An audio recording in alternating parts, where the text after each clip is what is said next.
Welcome back to another episode of the Shift Pod with Ez and I. Today, we're diving into all things performance culture, high performance results, and what does that mean for your organization and your team? When is it done well? When is it not done so well? And all that sort of fun stuff. So let's jump into the conversation. Bring it on. Ezza. High performance. High performance. So you would classify yourself as a high performer, which is questionable to some people, but for me, I think you are a high performing individual. Thank you. Tell me why.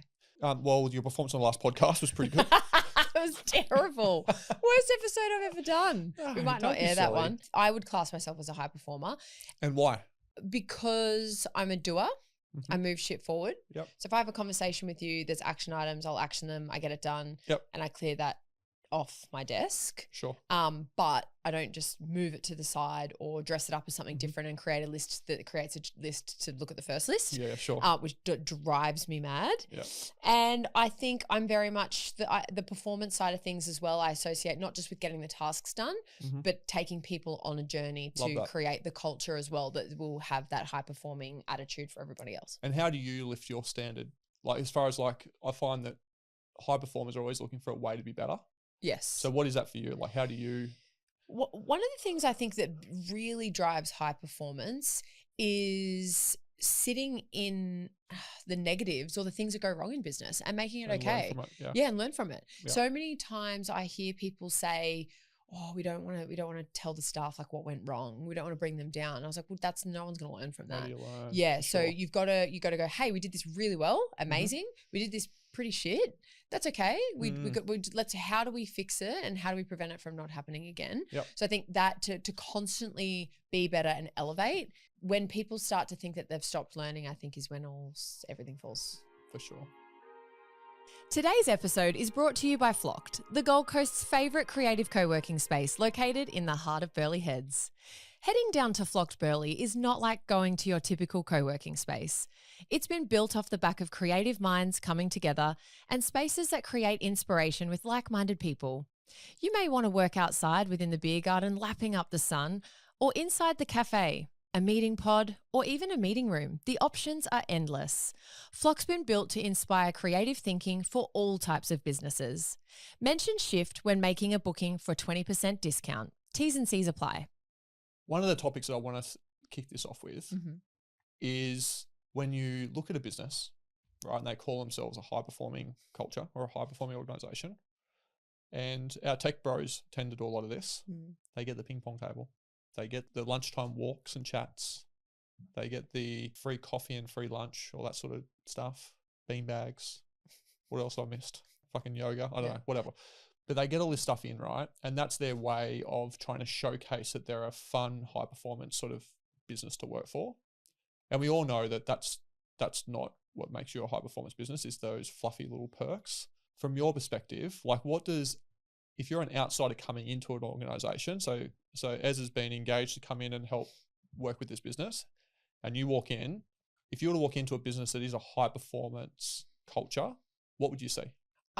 It would be most likely in the numbers and not just necessarily financial numbers, but meetings done.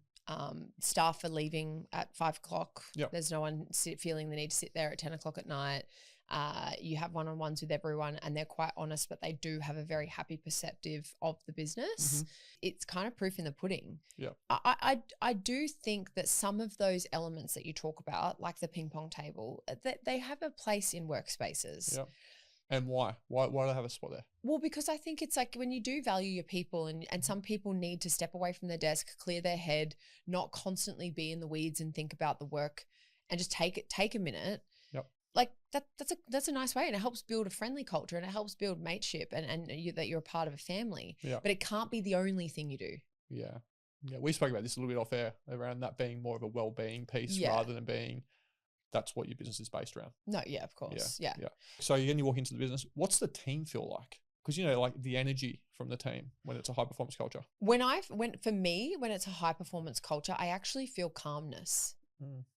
And even though it could be, a really strong sales team and they get really great results and salespeople thrive off that kind of ebb and flow of, doing a really great job, and it's almost a little bit like a drug, right?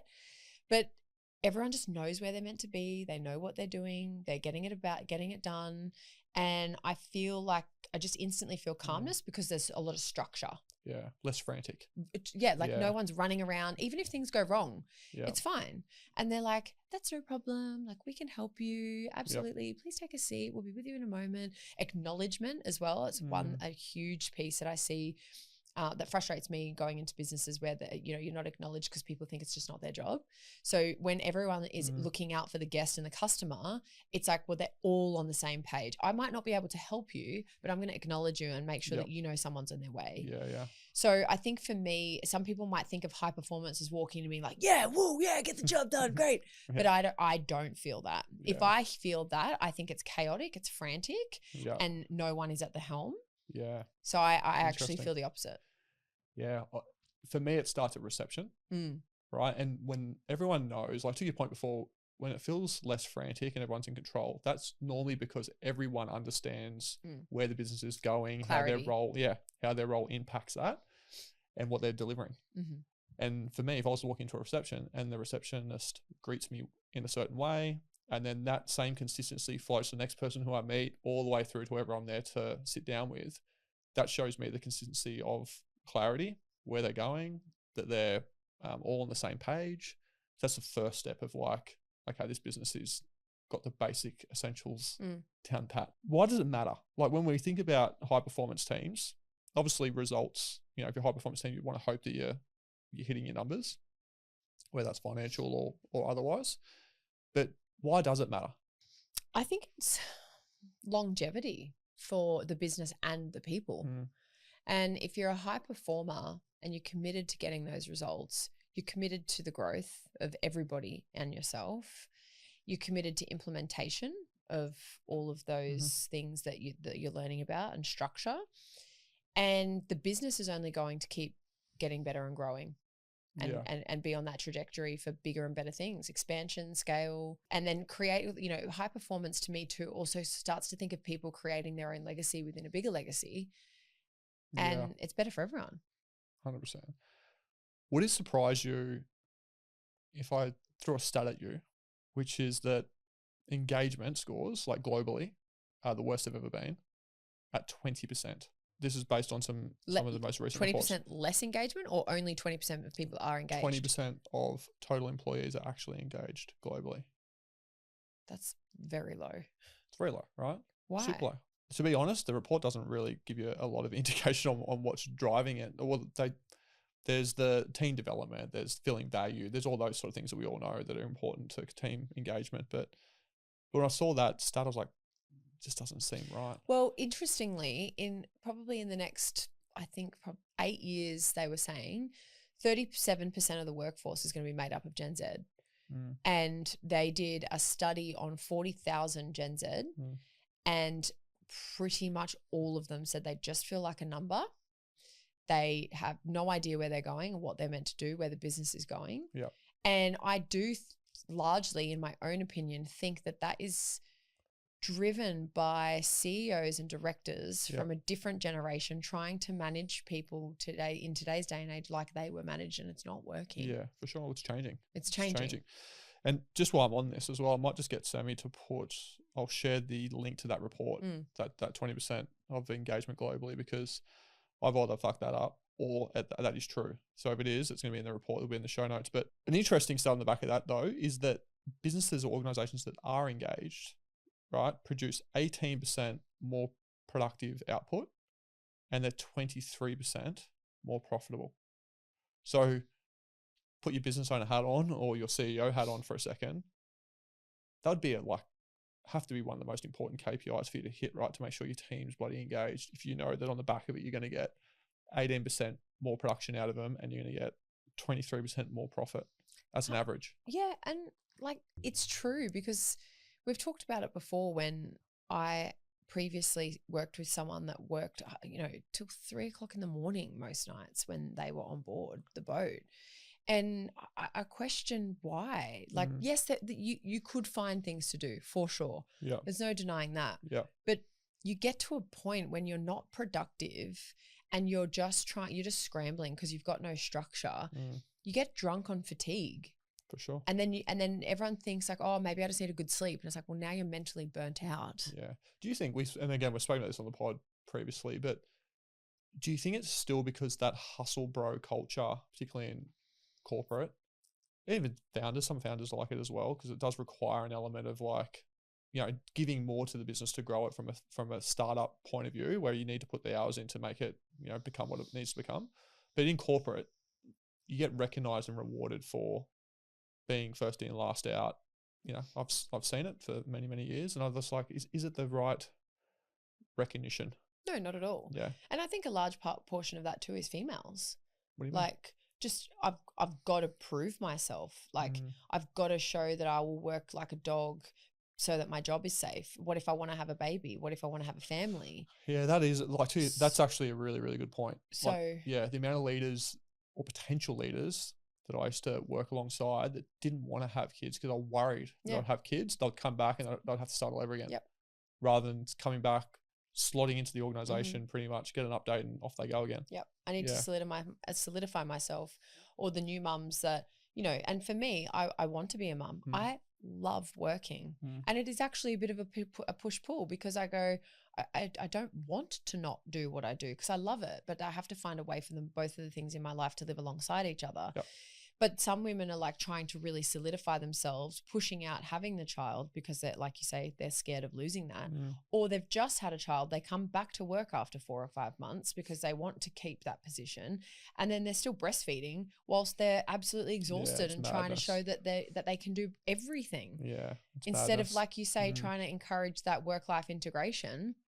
And it's like, I can balance my life. My kid, I don't really know. I've got daycare. I haven't even seen my kid for the last week. Yeah. Can you imagine the headspace you'd be in though? Like, how you wouldn't be very effective as a even if you're not a leader, just a teammate, an employee, whatever you want to call yourself. But if you're in that headspace of worrying about your kids, what the business thinks of you, all the other shit on your to-do list you got to worry about, whether you're up late at night or up early, whatever it might be, how are you going to deliver on the business outcomes if you're in that sort of headspace? It's very hard. And then you've got to go to an event at 6 o'clock. That goes till 9 o'clock. You get home, you're still wired. You struggle to wind down. Your kid wakes up at 2 o'clock in the morning. You got to be at work at 7 o'clock. Yeah. It's this wheel, and recently a very good friend of mine had a bit of a work situation that she had to navigate, and around remuneration and things like that. But it's like, you do so much that you're actually not compensated for. And so many people do. There's lots. And another good friend of mine works her absolute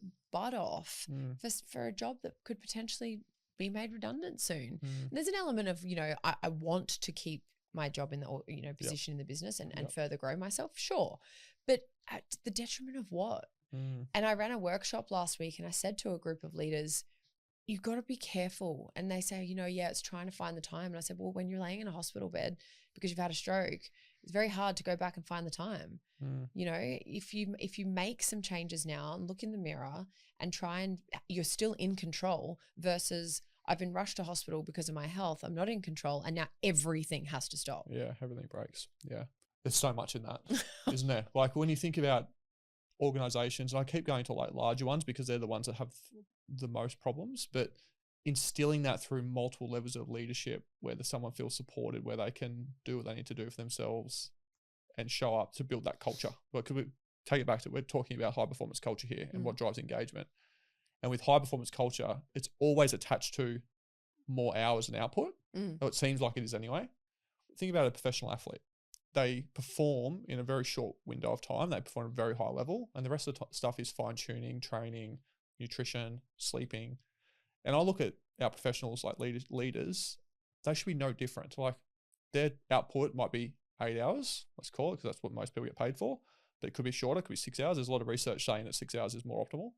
But let's call it 8 hours. The rest of that time outside of that should be family, eating, sleeping, all the stuff that allows them to show up as a good leader. But it's not done like that. No, and it's okay to throw yourself into work if you love it, but still to have the boundaries and throw yourself into work for 5 hours hardcore where you're not distracted. Sometimes I can do that too, where I'm like, oh, I've had a really productive day, but I've taken every phone call and looked at every message and things like that. So you really add that up, and I go, I could have just put my phone on do not disturb, gone absolute gung-ho, and be better off and have more time to just chill, Yeah. or do the things I want to do. Yeah. But I would love to talk about what happens when it goes wrong. Yeah. So we're focused so hard on getting the result that then all of the values and stuff go by the wayside, and you do it unethically. Yeah. Well, there's a number of examples that we can lean on. There's plenty if you want to do your research online. But that comes down to when incentives, like people's pay, is tied, like performance and pay are normally tied together. But when it's so skewed in the wrong way, where values go out the window, so where they start to do things that aren't ethical, whether it's, use the Wells Fargo example from the US, right? There's and that's been reported on online, but they had all these incentives that were the most important thing, and their team members found a way to bend the rules so the values went out the window so they could hit their incentives. So whether that's creating new customers that weren't actual customers. Do they have like millions of fake accounts? Yeah. It was insane. We'll chuck that report also on the show notes, because it's like when you read it, you go, how the hell does that happen? And it happens because the incentive was the most important thing, and everything led to that. Yeah. So then the values went out the window. Rather than it being a values-led organization, they're trying to achieve something as a business, and as a result, the financial measures come. This was financial first. And interestingly, on the flip side, you then also have businesses that try and skim on a P&L, or they have to make cuts, understandably. But then they also go against values and make an employee feel like shit. They've been a high-performing employee. They've been asked for a conversation. They have a conversation. And it's like, oh, we need to do this and dress it up differently, and almost make it sound like and you're kind of sitting there as an employee going, am I being punished for busting my ass and getting all of these KPIs? And like I'm in their mind, a high performer. Yeah. But then they feel like they're being robbed because someone's trying to get a better financial result for the business, but at the detriment of the values of the company, and making the employee feel like they're just a number. Yeah. Yeah. We'll talk about this off air, but Wade's example from Hard Fizz. Yeah. So funny. And this wasn't a Hard Fizz example. It was prior to that, obviously, but being asked to stop selling because they already hit budget. It's like, what the fuck? You've done so well. Stop selling in this month. Bank it for next month. Keep pushing it into that month. Well, that's a prime example of where incentives are the priority and not the values of the business. Because the values of the business were to grow profitably and to reward the team based on whatever that North Star is for the company, then that wouldn't happen. But because they already hit budget, it's like, oh, we'll just chuck it in next month, so we'll hit the number next month. It's crazy. But it's not just, it happens a lot. I used to used to do it. I used to go against that because I'd got paid so much in overs from a commission standpoint. Yeah. But then they try to stop that. Yeah. So, I mean, look, normally you'd go into the next month that's sort of trying to sit around. But here's the next one, right? The next one is like when they don't want to overachieve because their budgets are bigger next year. I'm sure we've all experienced that. It's like, oh no, I don't want to push too hard. Well, because that's the company scaring the shit out of them not to do it. Yeah. Because they know that it's almost, it does come across like punishment. And then you also, I've had it in previous sales roles as well, where you get a one-off booking. There's an election, get a $70,000 booking, and then your year-on-year budget has that in there, and you're like, it's not going to happen. Yeah. What's your thoughts? That's on topic, but it's a little bit off. But what's your thoughts on businesses that just pay a higher RAM and no bonus? You're not encouraging for someone to be a high performer. But what about if the high RAM, so your high salary, is tied to, obviously high performance KPIs that you're managed tightly on, and if you don't perform, you're out. But if you are performing great, you get paid consistently, versus someone that's on a lower base but higher comms. I think you need, if you're a business that really wants to make a difference and you have the capability of doing either, tie it to the individual. Understand the individual, because most salespeople operate in a similar frequency. But I also think if people are driven by comms, which leads to success for the business, that like they're more profitable, you win, I win kind of mentality. And some people do just take a salary and sit in it, and they're like, well, I'm gonna get this anyway. Do they sit in it because I'm on the fence with it, right?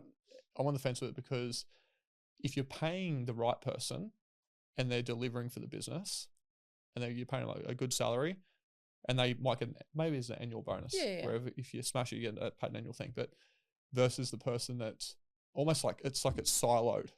So they've got individual incentives. That's why I like team incentives more than individual incentives, where if the team hits, everyone gets paid. Even if Sally didn't hit, but Benny hit, but the team hits, everyone gets paid. I don't like that. So I prefer that. No.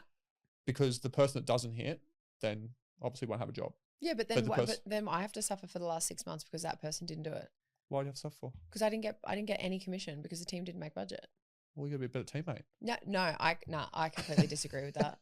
I completely disagree. Okay, with so that. if the team doesn't hit, and there's not the profit there to pay out incentives because the whole team doesn't hit.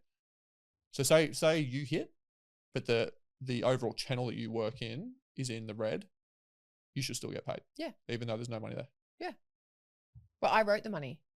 I wrote the money from my own individual budget, and I should get paid my commission for my work. Yep. There could be a team incentive on top of individual bonuses, but that's part of the reason. Like I have an example when I was in media, there were conversations about wanting to be a manager and would you want to go in that trajectory? And I was like, I look after my own calendar. I love being a part of a team. We had a great team culture. Yep. I looked after my own calendar, my own meetings, my own sales, and I busted my ass to get my comms and my overs. The manager never got managerial commission unless the whole team hit. So you're in a higher position than me from a hierarchy perspective, but I was paid sometimes on a monthly basis more than my manager. Yeah. And I think that's flawed. That is flawed. Because 100%. you're not encouraging anyone to grow within the business. You've got great salespeople that could make even more great salespeople. Yeah. But I would if I was ever in a position where I got punished, because that's what it does feel like. You bust your ass as an individual and you get nothing because one person didn't make it. And that might take 6 months to manage them out. So for 6 months I've missed comms because that person was never right for the business. What about if you busted your ass, you lost an account that wasn't the fault of yours, they just closed? Yep. So you busted your ass, it closed, was a decent customer, so you didn't hit, but everyone else in the team hit, so the team hit, and then you got paid your bonus. That's just the unfortunate nature of a sales role. Yeah, there's so many ways to cut it, and I think that are we agreeing to disagree? We are, because we're not going to agree on it. But it makes sense, because this is again what my point around having high comms, low base high comms versus having a team that are paid for the job. So your job, why I'm remunerating you at a higher rate, is because that job requires you to hit the numbers that are presented in front of you. And rather than having a low base that you're like, fuck, at all costs I've got to hit this to just earn enough money to live. And you get a lot of that in high comp jobs. Yeah. Anyway, I guess it also comes down to where's the business going. Yeah. Like how are you cutting up the incentives? Where's that money coming from? Is it a team? Is it coming from a team pool of funds that you're paying out? It's What's the also margins? like All that sort of stuff. If you look at it like a restaurant point of view too, you've got covers and then you've got potentially tips that could be equally shared or it could go to the individual. And I see that's a very interesting one, because I think that should go to the individual. Yeah. Well, yes, but then it's also like sometimes it's harder to do because through the POS systems, right? But at the same time, especially the way it is done now. Yeah. So that's a bit difficult. But they're also, are they given a budget for the night to hit on upsells or anything? There might be an incentive where it's if you upsell a certain brand of something, you might get a kickback from the brand, which I have had in a retail position before when I worked in a sports store. If you sold a certain pair of Nike shoes, you got given money to spend with Nike, and that was great. But I also think if everybody in a restaurant perspective covers all of their own tables, upsells on wine, upsells on side dishes, dessert dishes, and then if every single person on every single cover got a 20% tip or 15% tip, then it's bigger for the team. It's a bigger share. It's too hard to track individually with that nowadays. It's not cash. Good old cash handshake. Yeah. Bit different. Such an interesting one. And I think that's why it's so challenging for businesses to get it right. Because there's so many different ways you can cut it. There's so many different values that align with it. Like, you would probably back in your day, you would have aligned more with a high comms role rather 100%. Than a high salary role. 100%. But there's other people like, no, I align more with a high salary rather than comms. And I think also if you have a family and you have outgoings where something you can forecast your life a little bit better. Absolutely agree. Yeah. And I think if the business has the capability to tailor it to the individual, you're going to have, I've said it before, the right makeup of people, and everyone has different drivers. And everyone has different things that are going to make them perform at a higher level. Some people sit in a salary and they perform their ass off. Other people need to know what's in it for them. And I flip that and say, well, you tell me what's in it for you. Why are you here? Yeah. But when they've, like, some people thrive off that. So if you can have different makeups and different setups, not too, you don't want it to be too different, but people basically have an option, I think you're going to get a really good result as a team. Yeah. Again, just comes down to what is it? What are you trying to achieve? What is it? As a business? Yeah. Yeah. Because in a lot of cases, having your leadership group aligned on the one goal, so they all get remunerated and incentivized based on hitting that one common goal, whether that's bottom line, EBIT or whatever, that makes perfect sense. Because then they're all pushing in this right direction. Marketing are looking for the right return on advertising spend. You've got operations looking for the right cost savings. You've got sales trying to get the right margins when they're selling. Everyone kind of sings from the same songbook. And then it might get a bit more granular as it goes down to the rest of the team. Because I tell you what, nothing affects culture more than someone in the team that comes and switches the lights on. Yeah, but they should go. Yeah, but sometimes they don't, and sometimes they're protected. That's shit leadership. Yes, I know, but sometimes they're protected, and people it goes on and on and on to the point where people go, "What the?" and they're not going to do anything about it. And it could take, it might be highlighted, but it could take 6, 8, it could take 2 years for someone to be properly managed out of a business when there's certain people in areas of leadership that aren't making the right call. But and that even after 4 weeks, the culture is highly affected when Johnny is just walking in like, "Hi, look at me, bye, see ya." What happens to the culture when Johnny gets the flick? The team are proving that that's not acceptable, and they know, oh shit, okay, they're not here to stuff around. Like, we've got to, and sometimes, sorry, but like, not that you're here to get rid of people, but some people that aren't performing need to be used as an example to show the rest of the team that shit doesn't slide here. Well, sometimes they have to be. Yeah. They have to be, because especially like we're talking about high performance culture, like there's nothing that would damage a culture faster than someone thinking that the leadership team is okay with that standard. Yeah. But there'll be nothing that will drive your culture faster than them knowing that it's not acceptable and that you're dealing with it. You've been told once, you do it again, you're out. Yeah. And they're like, "Oh God, okay." They don't, Yeah, but all God in a way, it's like, oh, okay. Yeah, well, and it's great. And sometimes people go, "Great, I know where I stand," and every single day they go, "No, don't do that. You get the flick." Yeah, I love that. Which kind of leads into the next part, which is what do great businesses do? Like we kind of just started talking about then around the whole performance management piece and not accepting average or below average.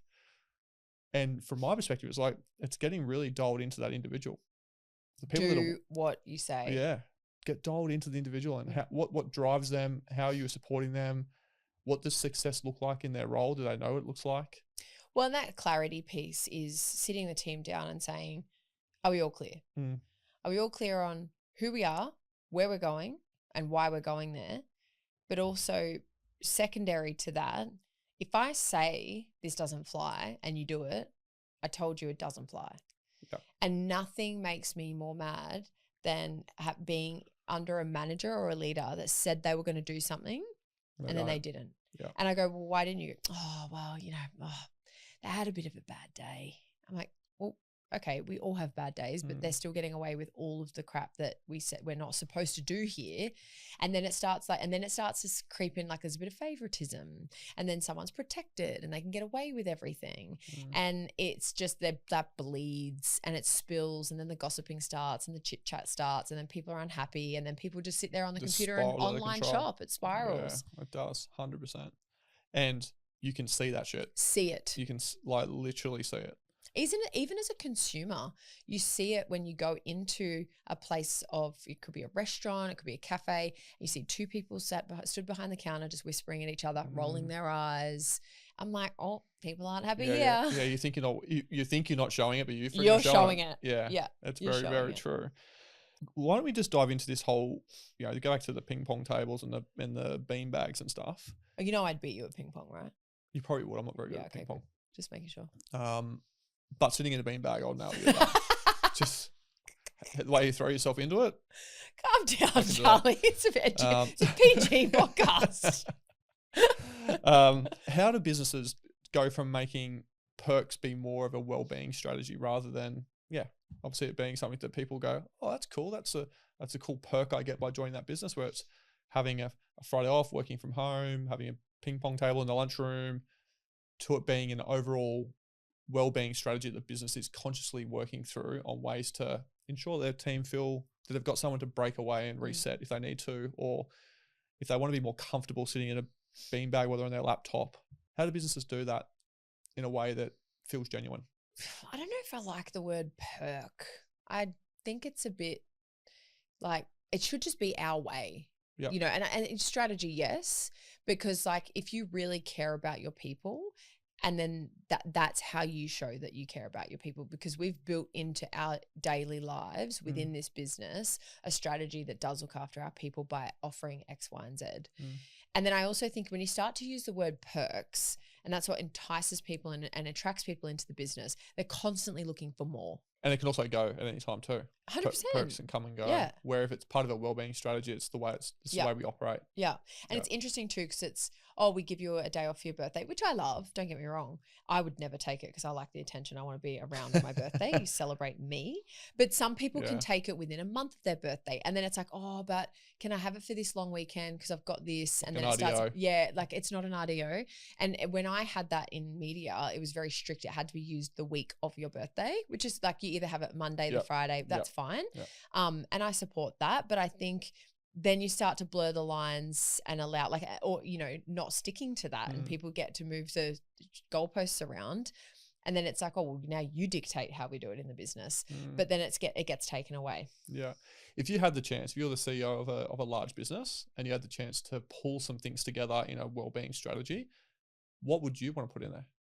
I would probably offer them a free counseling session once a month, or therapy or coaching, something where it's like, if I really care about your well-being, what does that look like for you? And sorry, just to jump in on you, but is that something that you can only choose from the range of people that we say you can, or you can go to whoever you want? No, come tell me, because I think also you need to find someone that works for you. Yeah. You need to find someone that makes you feel seen. You could go through 10 counselors and none of them are right.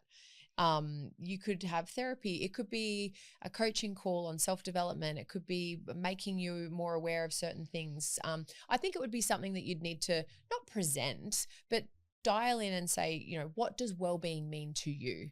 Oh, you know what? I protect my mornings like with every single thing that I have. So once a month, I'd love to do a half day, or twice a month, I'd love to do a later start and an earlier finish, because I can just really dive into something that's important to me.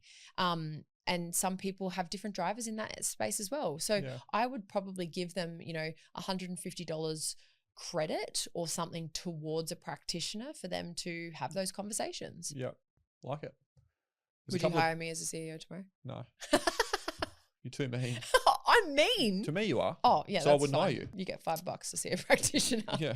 I'd pay you extremely low base and no comms.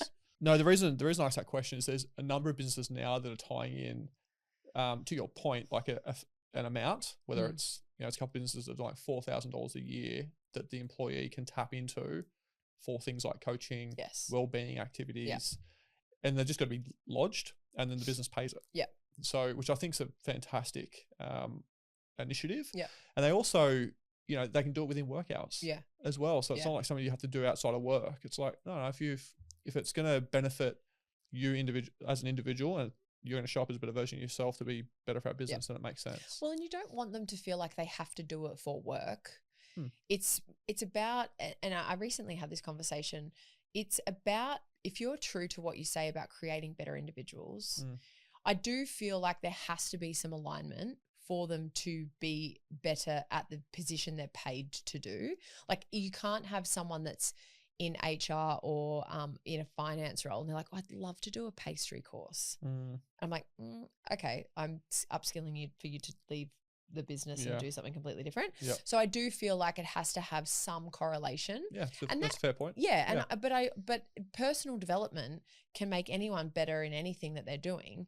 I just don't see it giving them full free reign to go and spend it however they see fit. They have to show me why it's going to make them feel like a better individual to do the job that they are essentially paid to do.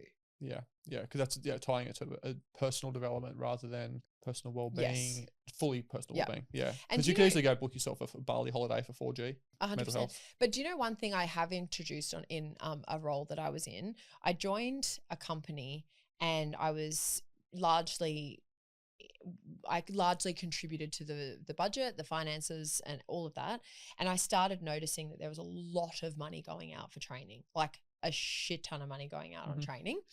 And I understood why they did it, because they really had to try and keep up their retention through a tough time in the business, especially through COVID. And I said, look, I'm not here to say that you can't do that. If the owner wants to do that, that's absolutely fine, and I support that. But I think you need to pivot the way that you're actually rolling it out to people. You're giving them a pot of money to spend however they want, and you've just seen 2 people quit after you spent nearly 20,000 euros on them to go and be someone else's great candidate and better employee. So what I would personally do is I would still give them the money, but they have to show me that what they want to do it for. They have to pay for it first, and they'll be reimbursed 50%, say after 6 months, and then 12 months return of service, they get the following 50%. So I get them for a minimum of a year. I'm happy to invest in it. But also when people have to put their hands in their own pockets first, they actually want it. Yeah. They're committed to it. And instead of just going, oh, well, I may as well spend it because I'll get another, $1,000 next year. So I don't want to let it just go to waste. There's an example of that, a similar strategy where back in my Coke days, when they were going to send me to go get my MBA done, I had to sign an additional 2-year contract. Return of service. Yeah. Which obviously makes sense because they're investing a whole heap of money in you to upskill, and it was their commitment to have you there for another, or your commitment to them to be there for another 2 years. Yeah. And I just feel like, if you found $2,000, you're probably going to go, oh, sweet, I'll get some new kicks, I'll do this. Like, you kind of blow it a little bit versus I'm going to spend $2,000. What do I really want to spend $2,000 on? I'll get it back in a year. Yeah. But I'm going to make sure that I get what I want for that money. And I just think it's a better mindset for people to show me that they actually do really want to shift the needle within themselves. Yeah. And I think it's a great benchmark to bring high performers into your business too, if you're demonstrating that stuff. Yeah. Because then, it's not a perk. It's just the way we do things. Yeah, it's the way we do it. Yeah, for sure. I want to tell you about a product that genuinely made me laugh out loud the first time I saw it. It's called Smelly Balls, and if you haven't heard of them, you're missing out. I'm obsessed. They're car air fresheners, felt balls that hang from your rearview mirror. The best thing is they're reusable. You drop your chosen fragrance oil onto the balls and your car smells incredible. When the scent fades, just add a few more drops. They last for ages. Designed here in Burleigh and ethically handcrafted in Nepal. Smells good, feels good, does good. There are so many scents and colorways. Honestly, go browse and you'll want one for every car in the family. Head to smellyballs.com and use the code SHIFT for 20% off. That's smellyballs.com, code SHFT. All right, so as we land this plane, Ez, because I know you like to land the plane, that's an off-air joke. Ez, we should share a photo actually of Ez's facial she pulls at me when she wants me to land the plane. The last question I sort of had here for us to discuss together was how and where to start. So if you're a business that that the culture that you've got there isn't the one that you wanted, it's not the high performance culture that you intended to build, or that you may have acquired. You might be a new CEO that's come in or a new leader that's come in and the culture doesn't represent the high performance culture that you want to build. Where would you start? What would be the first couple of steps you would do? Good question. I would ask the people. I would ask my team, where are we going? Yep. Why are we doing this? What for? Yep. And if there's values up on the wall, tell me what they mean. Yep. Because some people think they just look good, yep, and they think that that's what everyone else wants to see when they walk in the door visiting the office, as opposed to the people that actually live and breathe it every day. So getting some clarity is step one. Yeah. Yep. Well, prove to me that you know where we're going. And even if you're a leader, I actually ran a workshop last week, and one of my questions to the leaders was, if I asked your people tomorrow where they're going and they can't answer it, well, neither can you. Yeah. And that's a problem.